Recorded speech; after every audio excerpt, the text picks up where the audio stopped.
প্রতিদিন যে খাবার দেন মার ঘাটা টাটা দেন যেটা তার সঙ্গে মিশিয়ে দেবেন, প্রতিদিন দিনে একবার করে দেবেন। এটা শেষ হয়ে যাবে, এটা শেষ হয়ে যাওয়ার পর এটা শেষ হয়ে যাবে, এটা চালু করবেন। ঠিক আছে, এটা ধরুন। আর ওই রিকভারিটা আর বাছুর 1 মাস বয়স হলে 21 দিন বয়স হলে আপনি হসপিটালে যোগাযোগ করবেন, কৃমি ওষুধ খাওয়াতে হবে।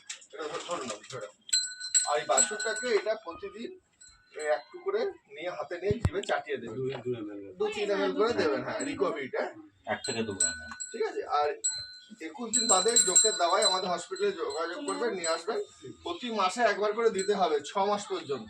ঠিক আছে, কৃমির ওষুধ যেন বাদ না যায়, প্রতি মাসে একবার করে 6 মাস। এবং যে কোনো সমস্যার জন্য আমাদের হসপিটালে যোগাযোগ করতে হবে, আমরা সবসময় আছি। হ্যাঁ, আর মিথ্যা নয়, একদম সত্যি কথা। তো যদি জানা পরিচিত কেউ করায় এরকম, যোগাযোগ করে যেন, যেভাবেই হোক, সে আপনার যে করেছে তার মাধ্যমে হোক, আমাদের হসপিটালের মাধ্যমে হোক। ঠিক আছে, আর কিছু লিফলেট দিয়ে গেলাম, আপনার জানা পরিচিত তাদেরকে দেবেন, বলবেন যে এটা একদম মানে যদি বাচ্চা রুখে যায় তাহলে পোকরা বাচ্চাই হবে, এবং এটা 100% ঠিক, তাই না? এবং আপনি তার প্রমাণ।